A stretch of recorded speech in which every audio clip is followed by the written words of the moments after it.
Oi, eu sou a Tati Bernardi, escritora e colunista da Folha de São Paulo, estudante bastante entusiasmada de psicanálise e há 20 anos em terapia. Eu queria ter um espaço para conversar com os melhores psicanalistas do país e criei esse podcast, o Meu Inconsciente Coletivo. Só que eu resolvi inverter um pouco as coisas. Aqui, as minhas neuroses são sempre as mesmas e o analista é quem muda a cada sessão. Sim, o que você está prestes a ouvir é uma sessão minha aberta ao público, mas eu duvido que você não vá se identificar com temas como angústia, fobia, pânico, síndrome do impostor e fetiches estranhos. E claro que os meus convidados só toparam essa maluquice porque sabem da importância de não se levar tão a sério. E o meu convidado de hoje é o psiquiatra Álvaro Ancona, coordenador do Ambulatório de Transtorno Borderline da Unifesp, analista junguiano, membro da Sociedade Brasileira de Psicologia Analítica. E a gente conversou sobre remédios e ansiedade. Ah, e uma coisa importante, procure sempre um médico antes de tomar qualquer remédio. Ah, e mais um aviso. Esse episódio foi gravado antes de começar a pandemia do coronavírus. Então não estranhe se parecer que eu estou falando sobre outro mundo. Doutor Álvaro. Bom dia, boa tarde. Boa tarde. O senhor é meu psiquiatra há o quê? Há uns 8 anos, Sim. Né? Eu procurei o senhor num momento... Senhor não, que eu chamo de você já há muito tempo. Aliás, eu chamo de papi, né? O que é uma coisa bem estranha. A gente precisa falar sobre isso também. A gente pode interpretar. A gente pode na hora certa. Há 8 anos eu te procurei. Eu era uma pessoa que meus relacionamentos duravam 2, 3 meses. Eram super intensos, uma paixão louca, e aí acabava. E eu tava mal, magrinha. Cheguei lá no seu consultório chorando, tomava uns remédios errados, né? E aí, aos pouquinhos, o senhor, me colocou nos trilhos, né? Com muito amor, conversa e química, né? Que a gente gosta. Claro. E eu sou eu tive um namorado psiquiatra e ele tinha aquele livro... Ainda chama DSM? DSM, na verdade, é a classificação das doenças, né? É a classificação das doenças da Sociedade Americana. Disease Reference, como chama? A tradução, que eu acho que vale mais a pena, é dizer Manual do Diagnóstico das Enfermidades. Isso. Né? E aí você tem um capítulo que é tem para as várias doenças, e tem um que é para as doenças psiquiátricas, né? Tá, que é o número F de psiquiatra. Eu queria saber quantos pontinhos eu marco no DSM, porque eu tive esse namorado psiquiatra, eu achei esse DSM uma vez, e eu comecei a ler o livro inteiro, e eu pontuava pelo menos 3 pontinhos em cada doença. Aí uma ou outra eu pontuava 7, 8, que era ansiedade, tal, angústia. Mas em todas eu pontuava 2, 1. E aí eu fiquei brincando de pontuar no livro. Ele falou pra mim que não era muito legal brincar disso, escondeu o livro de mim. Mas eu queria saber quem eu sou no DSM. Acho que ele falou isso, mas ele mesmo deve ter feito vários pontos, né? E deve ter feito a mesma coisa que você.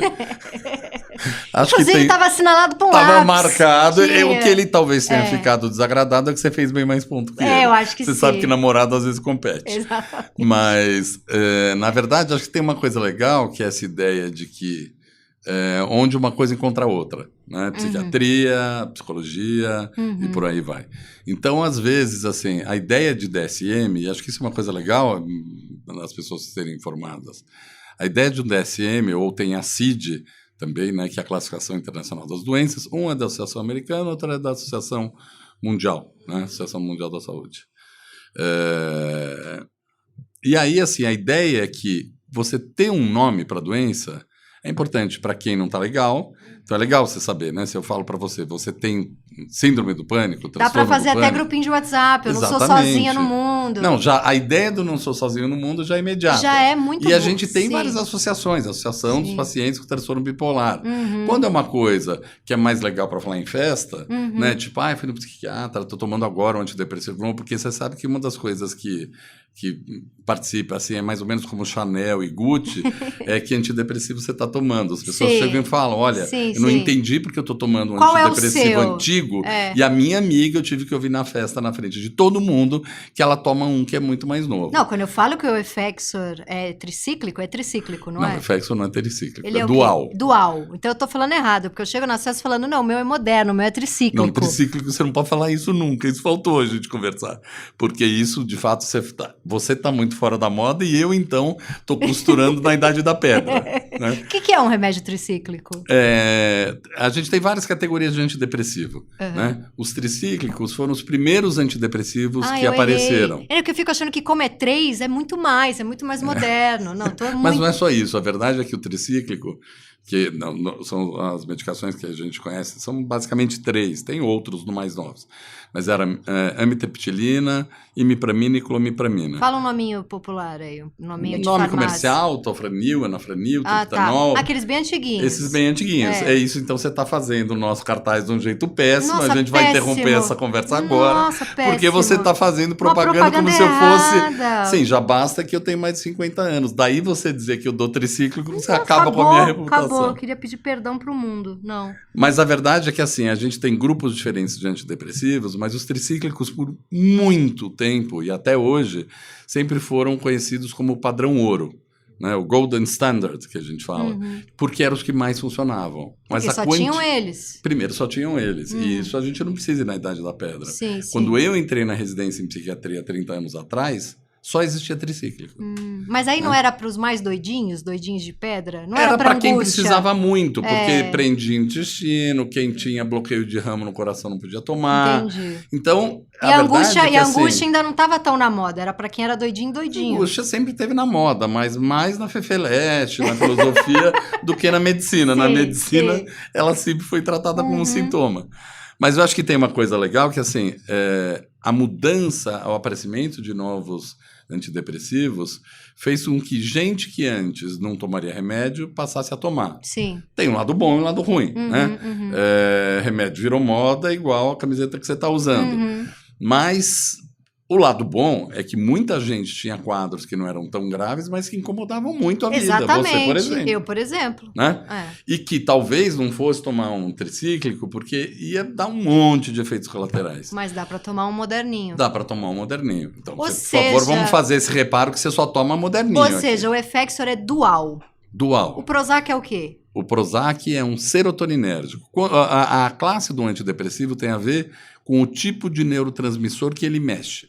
Então, os serotoninérgicos, que foram o grupo novo que apareceu depois dos tricíclicos, e o grande boom foi o Prozac, que foi o primeiro deles, são os que mexem basicamente com a sertralina, que é um dos neurotransmissores. Os duais mexem com dois, por isso, duais, sertralina e norepinefrina.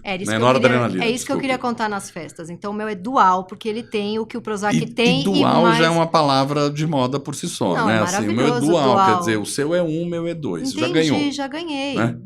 Mas, enfim, e aí a gente vê que esse tipo de conversa antes não tinha, porque tomar antidepressivo é isso, faz 5 dias que eu não vou ao banheiro, eu tenho taquicardia, eu passo mal, sua noite de ter que trocar lençol. Então, ninguém... Né, não tinha que precisar muito para tomar. Tinha que precisar muito. E a verdade é que hoje, mesmo quem precisa, mas que, né, vamos dizer, não ganharia um remédio antigamente, a pessoa pode se beneficiar disso, porque... E o Rivotril e os calmantes existem também desde sempre, desde a época dos tricíclicos, eles são antigos. Os calmantes são antigos, o clonazepam, que é o Rivotril, por exemplo, ele é uma medicação antiga e muitos deles, ou esse especificamente, foi sintetizado para ser usado não como um calmante, mas como para crises epiléticas, vamos dizer, para epilepsia. Né? Sim. E depois foi se vendo que ele era muito bom como calmante. Esse grupo, que é o grupo dos benzodiazepínicos, é o que todas as vovós tomavam. Né? Eu lembro que... Ganhavam do clínico, do ginecologista. Mas aí eu lembro que tinha Gardenal, bem antigo. Não, mas o Gardenal era uma coisa para epilepsia mesmo. Mas tem gente que toma como calmante, não tem? Eu tenho umas tia-avó que fala de Gardenal. Acho que dá pro cachorro. As tia-avós tomam mais Lexotan. É verdade. Lexotan é o remédio da tia-avó. Da tia-avó, né? É verdade. E que é desse grupo dos benzodiazepínicos. E o frontal? Também é um desses. É da tia-avó ou é do Rivotril? É do Rivotril. Não, o da tia-avó, do Rivotril, e do frontal são o mesmo grupo. Todos estão no mesmo sim, grupo. mas o que eu digo, a galera mais jovem tá no Frontal e no Rivotril. Sim. A tia-avó O tá Rivotril, que era um remédio antigo, inclusive por isso custa barato, virou uma coisa que foi reabilitadíssima, né? Mais ou menos, você sabe que psiquiatria é mais ou menos como a China, Mao Tse Tung, Revolução Cultural. Sim. De repente você fala, esse remédio que todo mundo achou que era uma coisa velha e antiga, a gente descobriu que ele serve muito para uma doença nova que está na moda. Então, por exemplo, os transtornos de ansiedade, que são uma doença da nossa era, né? Quer dizer, são vários, né? O pânico, a ansiedade generalizada, Sim, fobias. toque, fobias e tudo mais, né? Se a gente pensa assim, que está num mundo onde você tem que desempenhar todo o tempo, a ansiedade mora com a gente, né? Sim. Você pega, deixa eu pegar o celular, peraí, não esquece o computador e a ansiedade. Porque... Mas aí você fala para os seus pacientes que é importante junto fazer terapia? Porque senão a pessoa só toma o remédio, mas não trabalha a angústia, né? Não, a ideia do remédio depende do quadro. Né? Então, se você tem uma depressão, o antidepressivo ele vai, de fato, ajudar a resolver isso estruturalmente. Porque ele vai ser um reeducador da função... dos da caminhos função cerebrais dos caminhos ali. neuronais. Né? Que é diferente do frontal, Rivotril, enfim, do que remédio é uma muleta... que só baixa... Então, um é um antibiótico, outro é Novalgina. Entendi. Né? Enquanto um só serve para baixar a febre, o outro vai resolver de fato. Entendi. O Rivotril é para você pegar um avião e conseguir ir para um lugar, que era o meu caso. O que às vezes é bem importante, né? Sim, Quando é um sim. avião, tá mais tranquilo. Quando é um elevador e você mora no prédio, é uma coisa do todo dia. Entendi. Né? Entendi. Então, assim, tem gente que...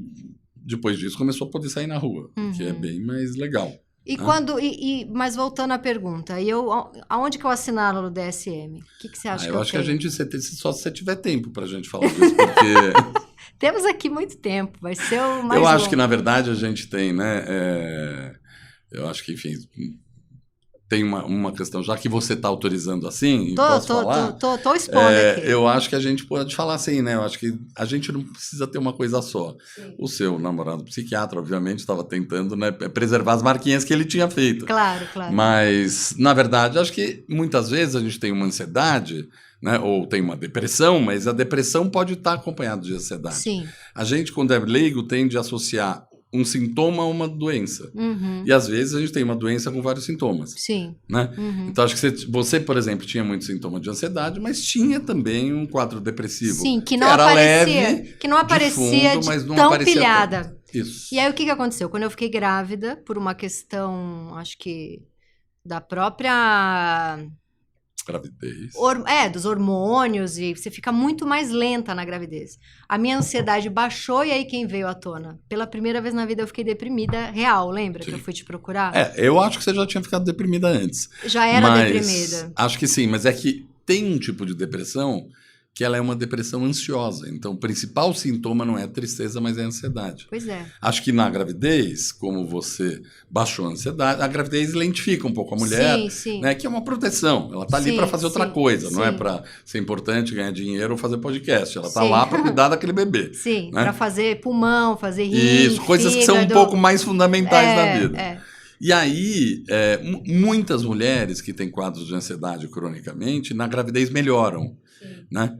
E o que eu acho é que aí, assim, é o que você disse, a hora que melhorou esse quadro, apareceu uma depressão de fundo. Também porque daí, na gravidez, não dá para tomar qualquer remédio. Exatamente. A gente trocou remédio. Baixou a bola. Né? Baixou a bola. O Zoloft é mais fraco que um Effexor. O Zoloft é o único que pode na gravidez. O Zoloft, que é a sertralina, é um primo da fluoxetina, que é Prozac, como você falou, e que é o melhor indicado para gravidez, porque não passa pela barreira da placenta, mas ele... tem gente que se dá muito bem com ele. Eu fiquei ótima com ele. Eu fiquei ótima, mas... Acho que não tão quanto com o outro. Com o Effexor. Com a venlafaxina. Com a Venla, Mas o que eu acho que a coisa interessante é que, assim, você estava falando uma coisa importante, que é o remédio é ótimo quando ele está bem indicado. Né? Hoje eu antes de vir para cá, atendi a mãe de uma paciente minha, eu medi com a filha, então a mãe passou porque estava com uma questão, e ela tinha tido lá 3 crises meio estranhas e tal, e num período de 5 anos. E ela falou para mim, saindo do consultório, é a primeira vez que eu vou num médico e ele fala, eu acho que a gente não devia te dar um remédio, né? Então, claro, às vezes é bom, às vezes não é bom. Sim. Tem que ser bem indicado. E aí, para ela, você achou que é só terapia, não precisa... Isso, né? Que é uma coisa que as pessoas hoje em dia até estranham, porque a gente tem aí uma tendência à hipermedicalização. Não, né? Você vai em qualquer clínico geral, até dentista tá dando... Então, e aí, voltando um pouco na história dos tricíclicos, acho que aí tem uma coisa que é meio complicada, porque quando o remédio você tinha que pensar bem se dava, porque tinha muito efeito colateral, nem todo mundo podia tomar e por aí vai, as pessoas pensavam bem se era o caso. Sim. Quando você tem um monte de medicações que fica uma ideia meio assim, se fizer bem, mal não faz. Entendi. Se não fizer bem, mal não faz. O que é errado. O que não é verdade. Não, porque mexe com a libido, você tem que... Porque independente disso, a gente toma remédio quando precisa. Sim, eu dou um monte de remédio para um monte de gente, você é uma que sabe disso, o que não quer dizer que eu dou remédio para qualquer um. Exatamente. Precisa precisar. E às vezes o remédio, né? Às vezes o remédio é uma... Vale lembrar que assim, o sintoma psíquico, ele muitas vezes, quando a gente está falando desse caso do remédio, ele normalmente é uma combinação de um fator biológico com uma questão psicológica. Pois é, o meu avô, minha mãe, todo mundo tinha crise de pânico, só que não tinha esse nome na época. Isso, não tinha esse nome nem esse diagnóstico. Minha avó falava, tá dando um negócio no seu avô. Nervoso. A minha mãe falava, sua mãe era nervosa. Tá me dando o troço, tá me dando um negócio. E aí, na minha vez de ficar, já tinha o nome. Mas é crise de angústia. Crise de ansiedade. Crise de ansiedade. Né? Mas eu acho que vale a gente entender que, assim, a gente não é feito só de neurônio, nem só de feixe de neurônio. Então, assim, a psique, ela não é só biológica. A psique é, ao mesmo tempo, biológica e psicológica. Então, assim, acho que a gente tem uma tendência de pensar, e muita gente vem num consultório procurando assim, oi, tudo bem, eu vim aqui, eu não estou legal com alguma coisa da minha vida, eu quero um remédio para isso. Para não sentir, né? As pessoas estão querendo não sentir. Um remédio para resolver, um remédio para pensar por mim, um remédio para... Quase como se fosse para fazer ou uma Ritalina para passar na faculdade. Ou para escrever uma tese. Para escrever uma tese. Muita gente faz isso, né? Muita gente faz isso. E causa danos. Causa danos. Sim. Pode causar danos. Pode causar, se for bem indicada, não. Né? Se a pessoa tem um déficit de atenção, ela faz muito bem de tomar uma Ritalina para fazer uma prova. Né? Eu tenho uma paciente que toma, eu mesmo que dei. Mas é diferente da gente entrar um pouco, comprar essa coisa da cultura de que quanto mais produz, melhor. Né? Porque daí vira assim, vaca leiteira, né? Que daí tem estimulado, toca o som o tempo inteiro para a pessoa, né? Não dorme. Para a planta crescer mais rápido, então eu deixo a luz ligada o tempo inteiro. E aí não dorme, só que assim, o fôlego acaba. Você pode gastar ele devagar, pode gastar ele rápido. Eu tenho uma amiga que toma a Ritalina para passar o dia e o Stilnox para desligar a Ritalina. Isso é uma loucura. Isso. A Ritalina, naquela época, também teve uma entrevista, eu ouvi uma vez no rádio que falou isso. A Ritalina disse o seguinte, eu percebi que tinha uma coisa errada quando eu tomava um para acordar e um para dormir. Então, né, um para ligar, um para desligar. Isso. Não é e aí a ideia não é essa, e muita gente tomando Stilnox, né? A verdade é que o Zolpidem, que é o princípio do Stilnox, hoje em dia é a medicação mais usada para dormir. Mas não é... Eu tenho um amigo que tem problema com bebida e ele ficou internado numa clínica e ele disse que na clínica tinha um monte de gente tentando se recuperar de Stilnox. Mesmo a quantidade de gente de bebida alcoólatra, tinha uma galera de Stilnox. A verdade é que assim, várias medicações podem causar dependência. O Rivotril é uma principalmente o grupo dos benzodiazepínicos, que daí é o clonazepam, que é o Rivotril, como você falou, o frontal. Né, que é o prazolam, enfim, Lorax, Gempax, Lexotan, tem nome, tem à vontade. Né? Porque eles criam no cérebro da pessoa um receptor que não existia ali. E aí, quando fica sem, é desesperador. E aí, entenda o seguinte, quer dizer, é um mecanismo chave-fechadura. Se você cria, você implanta uma fechadura no cérebro porque você está pondo uma chave, então você começa a enfiar a chave no cérebro e cria uma fechadura, a hora que você tira a chave, fica um buraco. Então, a dependência desse tipo de droga, de medicação, é muito forte, porque você cria um receptor que fica ali, sabe passarinho no ninho, quando a mãe sai, fica ali assim, leitinho, leitinho, papinha, quero papinha, quero papinha. Então, esse é um dos efeitos colaterais que esse tipo de medicação pode dar. O outro efeito, que também é muito perigoso, é o que a gente chama de tolerância. Então, você vai precisando de doses cada vez maiores da medicação para poder ter o mesmo efeito. Né? Então, não estou dizendo que essas medicações não são ruins, eu mesmo já te dei. Mas é assim, tem que saber que isso não é para tomar durante um período muito grande. O Rivotril eu tomei um período que estava muito difícil, que eu tinha que pegar avião toda semana e eu estava fóbica com avião e eu estava tendo crise de ansiedade o tempo inteiro. Aí eu fiquei um bom tempo sem tomar, todo o período que eu estava tentando engravidar, toda a gravidez, depois toda a amamentação, fiquei 3 anos sem tomar. Não é uma medicação que dá para tomar na gravidez. Fiquei 3 anos sem tomar.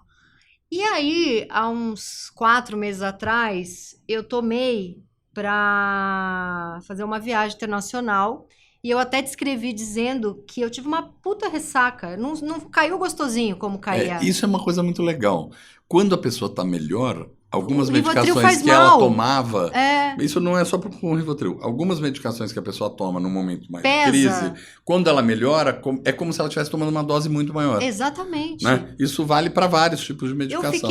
O Rivotril, ele caía que nem uma gota sagrada no meu corpo, quando eu estava precisando muito, assim. Tipo o Sabin, a gotinha que salva. Exatamente. E aí eu tomei... não estava ansiosa, mas fiquei com medo de ficar ansiosa no avião e tomei. E me deu uma ressaca horrível no dia seguinte, me deu dor de cabeça, foi uma experiência horrível, aí nunca mais tomei. Ainda bem, A gente vê como muitas vezes vale para todas as medicações, né? Claro, tem quadros que são crônicos. Então, quando a gente fala de um quadro psicótico, uma esquizofrenia, a gente está falando de um quadro que a pessoa precisa provavelmente tomar remédio pela vida toda.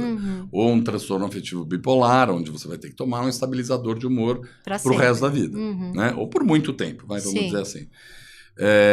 Que é diferente desses outros quadros, né, onde você pode tomar ali por um tempo. Um antidepressivo você não toma por pouco tempo, você toma ali por um tempo X. Essa era a minha próxima pergunta. Até quando eu vou ficar no Effexor? Que já... Bom, também nós temos que combinar o seguinte, né? Tem pacientes e pacientes. E tem os que não vão na consulta. E que sumida. Eu vou ter que denunciar aqui que você me escreveu, traz uma receitinha, porque eu tô precisando de remédio. Eu tô precisando de lírica para dor crônica, que era outra pergunta que eu ia fazer. O que tá acontecendo que tá todo mundo com dor crônica? O que você acha que tá acontecendo? Eu acho que a gente tem bastante remédio para dor crônica, né? Então, e a gente vê assim, tem medicações como, né, não só o lírica, a pregabalina, a gabapentina, que são medicações que interferem especificamente... O lírica é pregabalina, não é? Sim. Mas assim, são medicações que é muito equivalente, pregabalina e gabapentina, né? Que interferem nesse caminho da dor, conseguem melhorar muito sem ter uma grande repercussão negativa em outra coisa, né? Porque os remédios de dor eram medicações que também criavam muita dependência. Um opioide, por exemplo, né? É uma medicação muito mais pesada. Claro que você vai fazer uma cirurgia, você vai tomar uns dias disso. Claro. Mas que cronicamente causam uma dependência brava, causam um monte de outros efeitos. Então, a gente tem hoje, vale mais ou menos a mesma coisa do que vale para o resto, né? A gente tem hoje medicações que conseguem dar conta disso sem causar um outro problema. E a pregabalina é um... Mas veja você, por exemplo, que o meu pai, que tem 87 anos...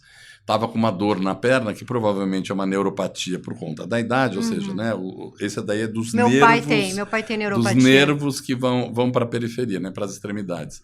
E aí ele estava tomando esse mesmo, e aí o que aconteceu? Ele começou a perdeu o equilíbrio, que também é um problema da idade. A gente tirou, ele melhorou.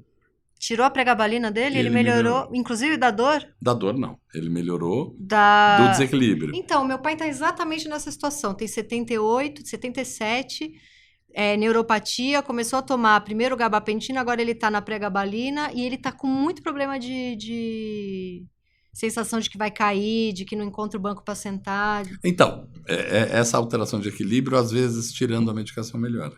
E eu tô aqui na pregabalina meio zonza. Já você falou, eu comecei a sentir. Você já estava zonza. Depois, assim, né?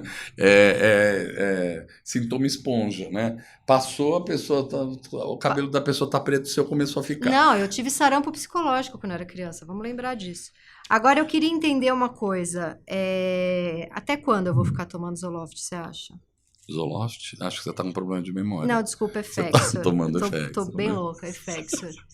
Porque eu já tô melhor, eu acho. Será? Eu acho que para isso você precisa vir no consultório, né? Que é uma coisa que não está acontecendo Preciso muito. aparecer, Que é um né? problema também, né? É um problema e ao mesmo tempo é um sinal. Sim. Todo psiquiatra sabe quando o paciente some é porque está melhor. Tá melhor, mas daí o que quando não quer volta... dizer, o que não quer dizer que dá para ficar sem ir. E por que pra mim o antidepressivo engorda se pra tanta gente emagrece? Esse específico, a venlafaxina, normalmente não emagrece ninguém.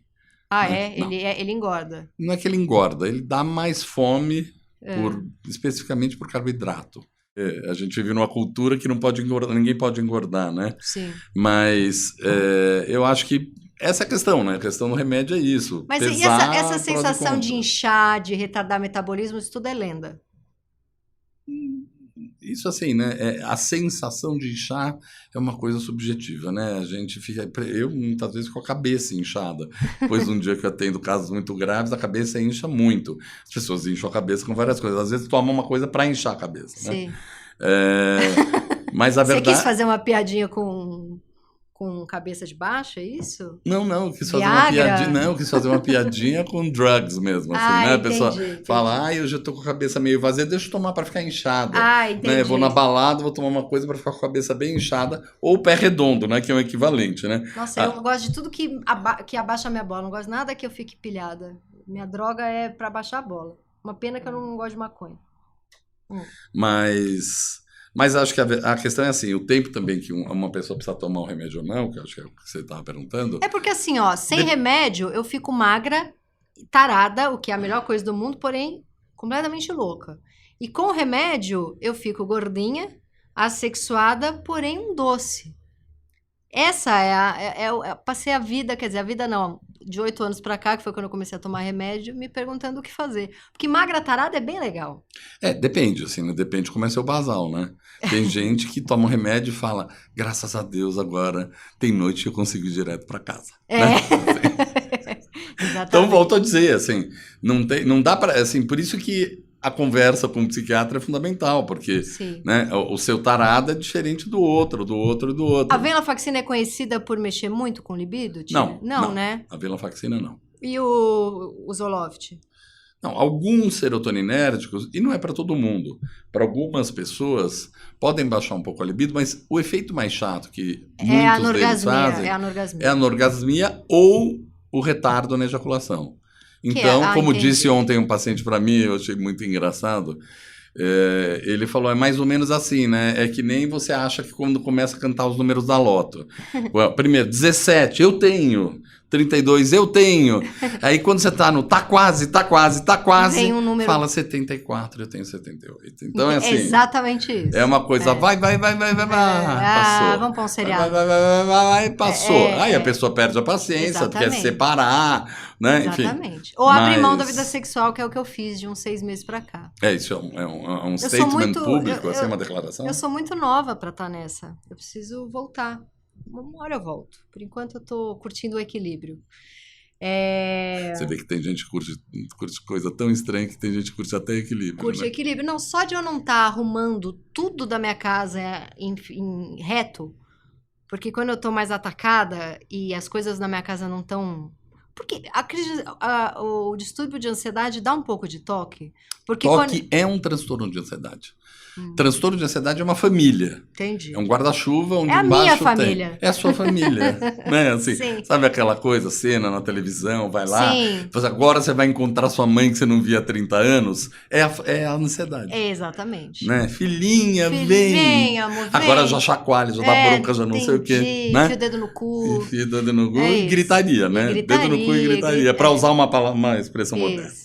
Né? Mas a verdade é que assim, então, muitas vezes os sintomas são intercambiáveis.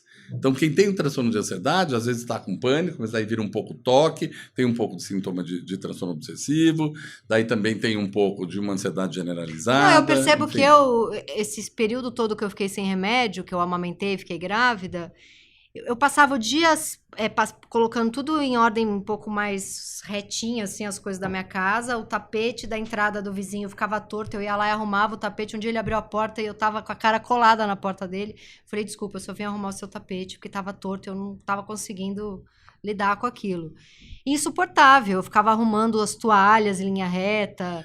O filme do Jack Nicholson é muito bom, né, pra falar disso. Mas o que ele tem o que ele tem? Ele tem um negócio mais sério, Ele tem um toque de limpeza. Né? A gente então, normalmente tem dois grupos de transtorno obsessivo, que a gente chama dos checkers e washers, né? Checkers são os que ficam checando tudo. Então é muito chato quando a pessoa tem muita porta, né? Assim, porque você checker e tem muita porta, aí é sopa no mel. Então a pessoa vai, põe pijama, deita, não sei o quê, e fala assim, acho que eu não tranquei. Esses são os checkers. Ou vai checar o gás. Entendi. Né? Eu sou a do gás, eu checo o gás. Mas eu checo 2 vezes só, eu não sou uma grande checker. 2 vezes por dia, só, né? Você podia ter contado isso, assim, em off a gente já tinha tratado melhor, né? Agora, o negócio da limpeza... Mas os washers é uma coisa que é muito ruim, inclusive, porque a pele detona, então, né? Isso que eu ia falar, o negócio da limpeza... Assim que minha filha nasceu, eu tava sem medicação direito, né? Tava com uma medicação muito baixinha. E nasce um nenê que você fala, nossa, pelo amor de Deus. Pelo amor de Deus, essa medicação tá muito baixinha. Não. Nasceu a Rita, eu pensei, bom, álcool gel o dia inteiro na minha mão, no meu olho, no meu nariz, na minha boca, em todas as Mas pessoas. Mas você vê que e tem aí um intercâmbio. A minha mão começou a descascar, fazer ferida na minha mão. De tanto álcool gel. De tanto álcool gel. Aí Ainda bem que você não passava na Ritinha, né, coitado? Não, mas eu passava em tudo dela, era uma loucura. E aí minha mãe na minha orelha o tempo inteiro. Bom, aí o pediatra falou, bom... A sua mãe é mais ou menos como a do Woody Allen, né? Aquela que aparece no céu onde você anda. Vamos confessar aqui, vamos contar aqui que você também é psiquiatra da minha mãe? Eu fui psiquiatra da sua mãe. Ela sumiu. Ela sumiu faz uns anos. Acho que é dessas coisas, desses insucessos que todo profissional carrega. Não, mas ela sumiu geral, ela não foi mais nenhum. E aí o pediatra falou, pelo amor de Deus, sua filha precisa de sujeira, senão aí é que ela vai ficar doente. Sim. Pelo amor de Deus. Quando o pediatra falou isso pra mim, eu falei, graças a Deus, então eu vou parar com a neura da limpeza o tempo inteiro. E aí então eu vou arrumar outra. Qual será que foi que eu arrumei? De organizar os objetos. Não, aí eu voltei pra minha neurose de 112 empregos, de preciso pagar as coisas e guardar dinheiro e e começo a trabalhar que nem louco. O problema é que a pessoa começa a comprar muita caixinha e até lotar as caixinhas de dinheiro, elas vão aumentando na medida que a pessoa ganha dinheiro. Então é mais ou menos sabe o que eu sou? Eu sou a louca da lista e a louca da caixinha. Tudo meu eu arrumo em caixinha. Eu tenho muita caixinha. Adoro caixinha. Você vai na Tok Stock, tem um setor ali só de organizadores. Só de ler aquela palavra, setor de organizadores... Tem até uma autora japonesa só para falar disso, Nossa, né? Aliás, foi uma decepção, porque tem o programa dela na Netflix e é muito chato, mas eu fui ver felicíssima. Esse problema eu não tenho. Eu tenho um problema que todo fim do ano eu tenho que limpar o consultório inteiro, porque outro dia eu estava vendo ia cair a estante de tanta coisa que eu fui enfiando sem saber o que era uma em cima da outra. Ai, que ótimo. Você tá tranquilo. Se bem que meu escritório tá bem zoneado, o que é um sinal de saúde mental. Mas essa história da limpeza, eu atendi semana passada um caso que o menino foi embora, eu fiquei rindo uma meia hora, porque ele é um cara novo, ele deve ter uns 24, 25 anos, e aí ele chegou alto, magro, assim, e todo o pessoal que treina 3 vezes por dia, e aí ele falou pra mim, não, eu tô com esse problema aqui, então tudo eu tenho nojo, mas eu vou dizer, eu tenho treinado mais abertura de perna, porque eu só abro maçaneta com o pé. E eu falei, olha, você tem 25 anos, eu como tenho mais de 50, eu vou te dizer que é melhor a gente começar a tratar, porque daqui a pouco você vai parar no pronto-socorro ortopédico. Né? Então, assim, é uma questão de redução de danos, para usar também uma expressão. Mas eu, quando eu vou em banheiro público, eu lavo bem a mão e só abro a maçaneta com um papel toalha ali do banheiro e jogo depois. Eu também tenho um pouco de aflição, assim. Daí para abrir todas as maçanetas com o pé é um pouco diferente. A pessoa fazer um treino especial para poder abrir. Mas sabe uma coisa que melhora muito, assim, no meu período de solteira, quando eu tava solteira e pegando geral... Eu ficava bem menos enojada de tudo. Quando a minha libido tá bem, quando eu tô ali numa fase... Eu acho que a neurose aumenta a partir do momento que eu fico... A mania de higiene, a neurose... Ela aumenta se eu não tô na vida louca, entendeu? Se eu tô na vida louca, não sei, parece que o tesão pela vida... eu acho que aí a gente tá... são os dois polos, né? O apolíneo e o dionisíaco. Né? Se você estressa muito o outro vai ficando inconsciente, até a hora que muitas vezes você tem... É como se fosse gangorra, né? Quando daí o outro lado desce, você quase é ejetado lá de cima. Quando eu tô quase lambendo a sarjeta, eu passo álcool gel no Jesus, na imagem de Jesus na entrada. Passo álcool gel na boca. Entendi. E por que Qual que foi aquele remédio que eu tomei que eu fiquei muito louca? E ele é exatamente igual a venlafaxina. Por que eu fiquei tão louca com ele? Porque eu te traí, você tava viajando, vamos contar aqui. Você viajou e eu fui... Avisei que não ia estar. Avisou que não ia estar. Você não quis vir antes. Fiz tudo errado e caí numa psiquiatra. Vamos deixar claro essa parte. Vamos deixar claro. Aí não sei por que caí lá numa psiquiatra que um amigo indicou e ela me deu para tomar o que é ótimo para dor crônica. Duloxetina. Como chama o amiguinho? Cymbalta. E aí eu comecei a tomar o Cymbalta e milhares de coisas estavam ótimas. Primeiro, o Cymbalta me deixou com a libido excelente. Segundo, o Cymbalta tirou um pouco a minha fome, porque eu fiquei... Isso foi totalmente... maníaca. Não, isso foi... Então, é aí que eu vou chegar. Melhorou super minha dor crônica. Tava indo tudo bem, só que eu mandava áudio com ideia para...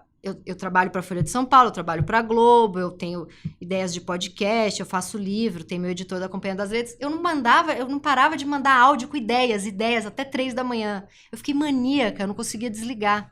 Eu nem sabia que eu tinha uma tendência a ficar maníaca. Eu acho que... E disparava o coração, um negócio horroroso. Disparou tudo, né? Disparou tudo. A descrição é mais que disparou tudo. E você morreu de rir quando eu te falei que mandava áudio, eu mandava pro Sérgio Dávila da Folha de São Paulo, 3 da manhã. Eu tive uma ideia pro Caderno Cotidiano, outra pra Ilustrada, eu tive uma ideia também de política, outra de podcast, e ele só respondia, tá tudo bem? Eu não conseguia parar. Por exemplo, esse podcast que a gente tá gravando aqui agora, nessa minha sessão aberta de terapia... Você teve a ideia há uns 6 anos atrás, quando tomou. Não, eu tomei sei lá... 6 meses atrás. E eu tô fazendo até hoje ideia que eu tive com o Cymbalta. Pra você ver o que acontece quando a pessoa muda de psiquiatra. Uma pequena idazinha num psiquiatra causou tudo. Para usar esses memes que tem, primeiro foi o Deus viu que você apagou. Agora tem um que é o jurídico viu que você apagou. Os psiquiatras têm um jurídico bom, é por isso. Mas ele é tão parecido com a Venla, não é? Ele não é muito... Eles são os dois, são antidepressivos duais, mas assim, existe uma coisa que é uma sensibilidade individual. Existe, inclusive, primeira coisa, existe um tipo de transtorno bipolar, que é o transtorno bipolar tipo 2, que acontece quando a pessoa toma antidepressivo.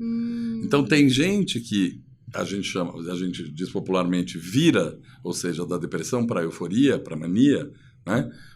Exatamente para esse estado maníaco que você falou, porque tomou um antidepressivo. Eu resolvi parar no dia que eu fui num restaurante japonês, que eu sempre ia com o Pedro, e uma hora eu percebi, ele estava me olhando muito assustado, e eu não percebi o que eu estava fazendo. Ele disse que a comida chegou e eu ficava, que delícia! Falando alto, é o melhor sushi que eu já comi na vida! E as pessoas olhando... E eu senti uma alegria que eu queria me rasgar e correr nua pela Paulista a e parte tatuar uma gaivota no ânus. Que tá numa crise, sei lá. Todo mundo que está numa crise eufórica quer arrancar roupa. Nossa, né? mas era uma alegria. Não, mas é uma alegria e uma hipersexualização também. Hipersexualização. Né? E eu levantava minha filha no colo, eu jogava ela pra cima. Essa parte, de fato, foi uma falha minha. Eu devia ter confiscado a Ritinha nesse tempo. Eu podia cuidar, eu cuido bem. Eu tenho, já tive 2 mas foi uma época que, como eu tava sem a dor das costas, depois eu fiquei fodida, né? Eu levantava ela, jogava no ar, numa alegria materna. Eu falava, como é você, mãe? Né? E aí eu falei, não, mas eu vou morrer com esse negócio, não tá legal. E eu suava à noite, suava. Eu fiquei 1 mês com esse remédio. Eu tive ideias de trabalho que eu tô trabalhando até hoje. Sim. Se um dia eu estiver precisando ter ideia... eu não indicaria. Não, deixar nunca claro mais. isso assim, bem no podcast, nunca mais. Para saber que não fui eu que dei.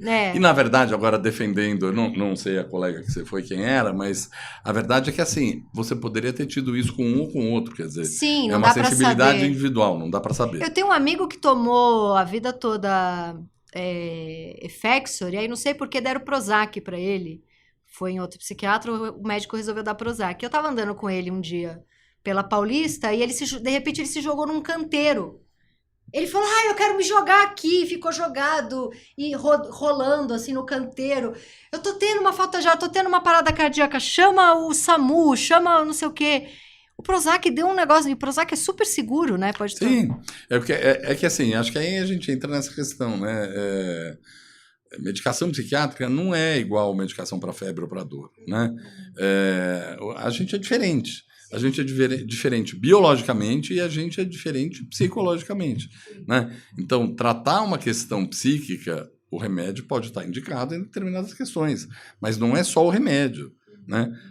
A psicoterapia, tanto faz se ela é analítica, não é analítica, mas assim, a psicoterapia tem uma função essencial e o que a gente vê na prática é assim, as pessoas que estão mais em dia com a própria psique, que fazem uma terapia, que, né, tem um conhecimento maior de si mesmo, tendem a ter isso. Tem muitos trabalhos científicos, isso não é um chute, eu estou dizendo, né? Tem muitos trabalhos científicos que mostram que quem está em dia nesse sentido, mesmo em várias situações patológicas, quem faz uma psicoterapia junto tem uma necessidade menor de tomar medicação comparado a si mesmo, né? Sim, sim. Tem menos desencadeantes de várias das doenças mentais. Então, assim, vale a gente pensar que remédio não é tudo na vida. Remédio é muito bom quando está usado no lugar e para a pessoa certa. E aquele remédio não quer dizer que o outro estaria igual. Mas que a psicoterapia tem uma função fundamental e falando em psicoterapia, da vida psíquica. Por que você escolheu Jung e não a psicanálise? Psicanálise é um guarda-chuva, né, também, de vários autores. Sim. Vale lembrar aqui que mas o Jung não é psicanalista, né? Não é depende do país que a gente fala. Não né? Na Inglaterra, os junguianos são psicanalistas junguianos. Tá. Né? Depende um pouco de como naquele país a corrente junguiana... Porque, assim, os junguianos também não são todos iguais. Né? A gente tem, basicamente, 2 grupos diferentes, que são os chamados os junguianos arquetípicos, né? E os junguianos desenvolvimentistas. Você é arquetípico. Não, eu sou desenvolvimentista. Os desenvolvimentistas são aqueles que tendem a levar mais em conta a ideia de desenvolvimento, que é mais próximo da psicanálise. Tá. Né? Então, mesmo... Mas de vez em quando nas nossas sessões você fala de arquétipos, de... bom, você vai pro lado... eu continuo junguiano, Você continua junguiano, você vai pra coisa mais mística. Mas mística é uma palavra ruim, né? Mística é uma palavra bem ruim. Acho que não é isso, acho que a gente fala mais do inconsciente coletivo, né? Que parece que de todas as palavras foi a que você pegou mais, pois né? Mas a ideia, assim, né? Eu fui dar uma aula essa semana para os residentes sobre Jung, teoria da psicologia analítica, né? Que é o que a gente chama de teoria junguiana. E foi muito curioso, porque veio um residente de fora que está fazendo um estágio de 1 mês só. Então, foi a primeira aula que ele assistiu. Ele não tinha assistido as outras. E ele virou e falou assim, mas professor, eu achei que fosse tão diferente psicologia analítica e psicanálise. E é muito parecido. Eu achei muito parecido. Né? Então, claro que vale a gente saber também que depende da distância da lupa. Sim. Né? Hoje em dia, a gente tem tantas psicoterapias. Se você pensar um grupo que tem as comportamentais, né, cognitivo-comportamentais e tal, se a gente tomar nas psicoterapias como um todo, as psicoterapias de orientação analítica, e aí a psicanálise, com seus vários autores estão, a psicologia analítica também, hoje em dia são muito mais próximas, porque trabalham assim, acho que a grande questão é partir da ideia de que existe o inconsciente e que você vai trabalhar com o inconsciente. Sim. Né? Mas é uma diferença grande, né? Eu cheguei a fazer terapia cognitiva, que chama, né? Cognitivo-comportamental, TCC. E depois já estou há 10 anos fazendo mais até, acho que estou há uns 12 anos na psicanálise. Fiz com lacanianos e freudianos não existe, né? Existe. Freudianos. E é uma diferença gritante, assim, ficou para mim que a terapia cognitiva comportamental, aquele psicoterapeuta é muito mais limitado. Não acho que o psicoterapeuta é mais limitado. Eu acho menos que intelectualizado. O escopo de uma terapia cognitivo-comportamental é outro. É uma coisa mais focal, é mais no sintoma e mais no tratamento de uma situação sintomática. Sim. Né? Nesse sentido, é muito diferente de qualquer terapia de orientação analítica, vamos dizer assim, que são todas muito parecidas, essa é a verdade. Eu trabalho muito especificamente, é o que eu estudo, com uma coisa que chama transtorno borderline, que hoje em dia a gente vê muito na mídia, né? As meninas que se cortam, tem, enfim, um quadro grave. E tem um trabalho clássico que mostra que, por exemplo, quando você compara, é um acompanhamento de 6 anos dos pacientes, e você compara 2 grupos, é um trabalho feito na Inglaterra. Você compara 2 grupos de pacientes com a mesma característica de diagnóstico, um deles tem o que a gente chama de treatment as usual, ou seja, vai no médico, toma um remedinho e tal. e o outro faz psicoterapia de orientação analítica, alguma dessas linhas. Por 2 anos. Os 2 grupos fazem esse tratamento por 2 anos. E são acompanhados por mais 4 anos. E o que é muito incrível é que quem só toma um remedinho, depois os 2 grupos melhoram imediatamente e, depois de um tempo, aquela melhora estabiliza para quem toma o remédio e dá uma ligeira piorada. E quem faz a psicoterapia de orientação analítica junto, nos 4 anos subsequentes, a pessoa continua a melhorar mesmo sem a terapia. Ou seja, quando a gente fala de psicoterapia de orientação analítica, tanto faz a linha, o que a gente está falando é de dar ferramentas para o indivíduo.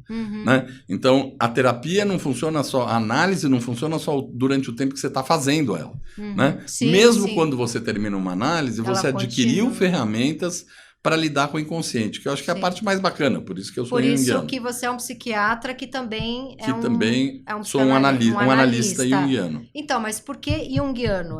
Acho que isso que ainda não acho que tem algumas coisas que são particulares da linha. Você deve ter estudado Lacan, estudou Freud. Eu estudei um pouco de tudo, fiz grupos de estudo, né? Estudei na própria residência, mas enfim, estudei a parte também. O que te seduziu para ir para o Jung? Eu acho que Jung tem, para falar em 2 frases, acho que é bem complexa a resposta, mas em 2 frases, eu acho que assim, o Jung tem uma visão muito positiva do inconsciente, que bate muito com a minha visão. Mais positiva que Freud? Eu acho que assim, o inconsciente para o Jung, ele tem um potencial regenerativo e curativo muito grande. É mais ou menos um Deus dá o frio conforme o cobertor. Né? E ele tem essa ideia de camadas mais profundas do inconsciente, né, que é a ideia do inconsciente coletivo, que são compartilhadas pela espécie. Então, o Jung mesmo tem várias frases muito chiques, definições bacanas. Eu, como sou uma pessoa que tenho que dar aula quase sempre para gente que não leu tantos livros tão bacanas, né? Ou mesmo para quem leu, né? Eu costumo dizer o seguinte, eu demorei muito tempo para entender como é que tinha um inconsciente que era pessoal e um inconsciente que é coletivo. Eu pensava, onde será que eles ficam guardados, né? Será que tem uma divisória no inconsciente? Será que é a nuvem? Isso. E aí, de repente, o eureka que deu na minha cabeça foi o seguinte, sabe carrinho de bate-bate? De parquinho? Entenda o seguinte, se a gente pensar, né, que a concepção do Jung é uma concepção energética da psique, tanto que ele fala, o termo dele que ele usa é energia psíquica, se você olha o carrinho de bate-bate, tem lá o vermelho, azul, verde, você vai em um, eu vou outro, a gente brinca de fugir um do outro, ou vai bater, enfim, se você olhar para eles, todos têm uma haste que lá onde passa um fio, que lá em cima tem uma manta eletrificada, né? Que é de onde todos se alimentam. Sim. Então, de alguma maneira, se eu perguntar para você, a energia que anima esses carrinhos, ela é individual ou ela é coletiva? É coletiva. Ela é coletiva porque ela está ligada na malha. Sim, mas ela é individual para cada um é individual. No momento em que ela anima cada carrinho, de um jeito diferente. Um vai para a esquerda, um vai para a direita, um é vermelho, um é azul, precisa do ser humaninho ali dentro para usar isso, mas eu acho energia. que quando a gente fala, então, por exemplo, né, acho que para pensar no nome do seu podcast, né? É muito interessante, porque eu conversei com vários psicanalistas e pela primeira vez é um junguiano, eu descubro que o nome que eu dei pro podcast vem do conceito do Jung. De um conceito do que Jung. É o de inconsciente coletivo, que é um dos conceitos talvez mais importantes dele. Né? O Jung era um cara muito culto, era um cara que falava grego, latim, que estudava muita antropologia, muita história e que era cercado de umas assessoras, tinha umas bruxinhas assim que eram gênias. Né? Então, muitas das ideias dele vêm de pensar isso, fazer comparação de civilizações. Né? Então, você vê que em todas as civilizações, independente do tempo, independente do lugar, você tem alguns temas, né, que são comuns. E aí ele começa a ver o que tem de comum. Né? Por que um índio aborígene da Austrália pensa uma coisa num outro tempo muito parecida com a civilização mitraica ou o europeu do século XX? Né? Quer dizer, então tem alguma coisa que é da psique do ser humano. Sim. E que não é que foi ali, não é a cultura que traz. Né? E aí eu entendi que, na verdade, o inconsciente ele é, ao mesmo tempo, pessoal e coletivo. E né? que isso me lembra o tempo inteiro muito meditação, budismo, não tem como não associar, né? O Jung mesmo tinha uma preocupação muito grande em não ser tratado como um místico, né? É isso que eu ia falar agora. Tem muito psicanalista, principalmente lacaniano, que tem muito preconceito com o Jung. Que fala, porque ele era astrólogo, a pessoa...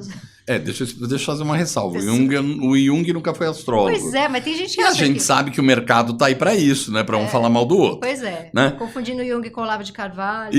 Não, pelo amor de Deus. Né? Assim, falar mal tudo bem. Xingar, a gente sai no pau. Ofender, né? não. Ofender a mãe, não. Mas a verdade é que, assim, se você vai ler um livro do Jung, você vê que quando ele fala de determinados conceitos, ele tem uma preocupação que é quase chata, de tão meticulosa, de embasar todos esses conceitos e dizer, na civilização tal, tem a história tal, quer dizer isso, tinha esse mito. Na outra civilização, quer dizer, às vezes você até demora 10 páginas só para ler a citação que ele está fazendo, para poder chegar no conceito que ele está desenvolvendo. Parecido com Freud. Freud, às vezes, é 20 páginas de... Mas eu acho que, assim, tem uma diferença que, assim, o Freud era neurologista e começou a trabalhar basicamente com pacientes neuróticos. Sim, o Jung era psiquiatra e trabalhou durante muito tempo com pacientes psicóticos, né? Ele foi morar no Burghölzli, que era um dos grandes hospitais psiquiátricos da época, que era um hospital que inspirou hospitais tipo Juqueri, que eram essas colônias, morava todo mundo, moravam os pacientes, moravam os médicos, as famílias. E ele tinha muito contato com paciente psicótico. Então eles partem de vivências muito diferentes também. E eles brigam por quê, o Jung e o Freud? Eles brigam porque... Eles não brigam, né? Assim, eles já brigaram, mas... isso é só uma piadinha, porque assim, eles já brigaram e hoje os analistas de uma linha ou outra linha são muito mais próximos, como eu estava falando, se a gente olhar o todo. Mas, na verdade, acho que assim, tinham diferenças teóricas, sim, mas ao mesmo tempo tinha uma questão da relação dos dois, né? Assim, o Jung... isso é uma coisa que nem todo mundo sabe, ele foi o primeiro presidente da Associação Psicanalítica Internacional. Olha, não sabia. Do Freud. Né? Ele era o príncipe do Freud. Né? Mas, como todo pai e filho, chega uma hora, às vezes, que o filho precisa brigar com o pai para poder fazer seu caminho. Então, acho que teve uma coisa também pessoal, né? Mas, de qualquer maneira, eles tiveram uma relação muito profunda. É muito legal ler, tem um catatal assim da correspondência dos dois. É muito legal, porque, de fato, eles se maravilharam quando se conheceram. Eles ficaram 24 horas conversando sem dormir, né? Porque tinha uma coisa, de fato, que é assim, nossa, a gente tá pensando sozinho coisas que o outro também pensa. Inconsciente coletivo. Né? Inconsciente, né? Assim. Esse foi o Meu Inconsciente Coletivo, o podcast para onde as suas neuroses sempre voltam. Eu sou a Tati Bernardi e a edição de som é da Natália Silva. Os episódios do Meu Inconsciente Coletivo são publicados toda sexta-feira de manhã nos principais agregadores de podcast. Escute o seu inconsciente e não perca nenhum programa. Até a próxima sexta.